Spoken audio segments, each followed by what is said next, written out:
you know, you need something to buttress yourself against that. So anyways, they wake Jonah up, and Jonah says, yeah, it's probably my fault because like I'm running away from something I'm supposed to do, and you know, God isn't very happy about that, so why don't you just throw me overboard. And the crew isn't very happy about that, but the waves are really starting to come up, and Jonah is pretty insistent that he's the cause of the problem, and so they draw lots, and Jonah is chosen, and so they decide to toss him into the ocean, and immediately everything's calm. So he's a center of chaos because he's not doing what he's supposed to do. Fine. Well, then a whale comes up and swallows him, and then he's in the whale for 3 days. Now, that's a weird thing. The whale, that's the whale that Geppetto's in. That's a dragon. It's that thing that you have to go out there and conquer to get something of value. Now, when you've made an error, when you've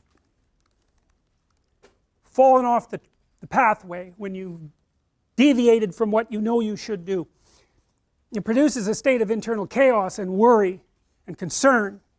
You're thrust into the unknown. You're thrust into unknown territory and chaos. You don't know what to do.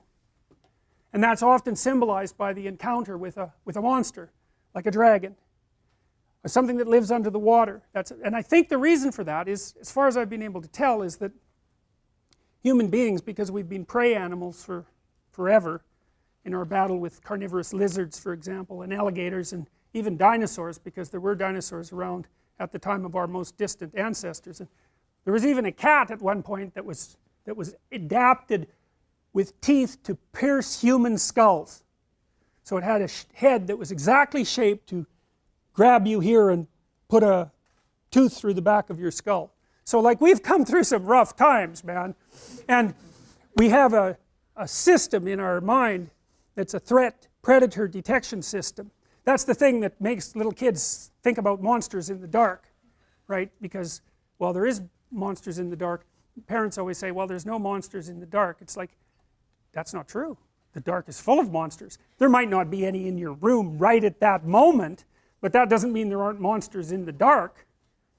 And crimes take place, like, criminals don't get up at 6 in the morning and, like, you know, have breakfast and go rob a bank. They do that sort of thing at night. People do the things that are fit for the night in the night. And lots of predators are nocturnal, and you can't see very well in the dark. And kids aren't stupid, you know. They've evolved to stay pretty damn close to the fire, because the kids that wandered away from the fire got picked off by hyenas and lions and, you know, crocodiles and whatever else the hell was out there to eat the unwary. So the circuit that we use to defend ourselves against predators, as we've evolved cortically, that circuit has come to represent what we don't know in general, because the predators, of course, inhabit where we don't know. And so evolution is a conservative force, and we use the circuits that we've evolved to represent new things. And so the unknown, the chaos, is often represented by a monster that swallows you up and pulls you down. And you know, when you're feeling terrible, you don't say, well, I'm feeling up. You say, I'm feeling down. Well, why is that? Well, down is worse. I guess you're flat on the ground when you're down, or you're in a hole or something like that. You're hiding in a hole. You know, it's down. And you're threatened by something. You know, maybe you're threatened by your own inadequacy. That might be part of it. Maybe that's partly what you imagine as a monstrous force, because, you know, your proclivity towards procrastination and your weakness of character is part and parcel of why you happen to be in the underworld. And that's the underworld, the mythological underworld. That's where you go when things fall apart. And if you understand that, if you know that that's what that means, then you have one of the keys that opens up ancient stories to you, and you understand things. Your life can be organized and going very well, and then something comes up, and poof, Everything changes. Some axiom that you were living by, and it might be the existence of a partner, it might be a job, it might be your health, any of those things, gone. And you go somewhere when that happens. You go somewhere. It's a state of being. You're still in the same world, but it's not the same at all anymore. Everything about it is different. It's all negative and dark, and you don't know what to do. You're confused.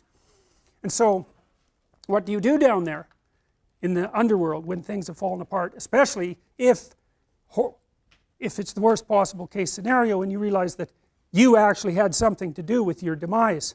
That's really annoying, you know, when something bad happens to you and then, you know, you grind yourself into bits trying to figure out what the hell happened, and then you realize that, well, you were playing a causal role. Now sometimes you're so depressed you assume you're playing a causal role and you weren't. It's not easy to figure out by any stretch of the imagination, and it isn't that everyone who does something terrible is at fault for it, but sometimes you find that you were off the path somehow, and maybe even that you knew it and that you didn't attend to it, and that's why all of this hit the fan. And so then down there in that chaos, you decide that you're going to do what you're supposed to do instead, and then maybe you get to rise up again renewed, if you're lucky, and then you can go fix the city. And that's what this story is about. And that's why I picked the image to represent the course, because really what happens, you see, with the psychoanalysts,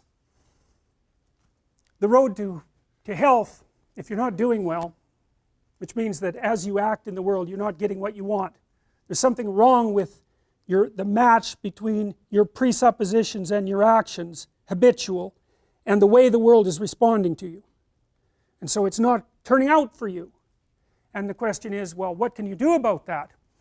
And one answer might be to examine yourself for presuppositions and action patterns that are not serving you well, and to find out what they are and what to do about them. And maybe some of that is, maybe you're not moving forward because of fear, and maybe that fear is grounded in terrible experiences that you had in the past that you've never been able to understand.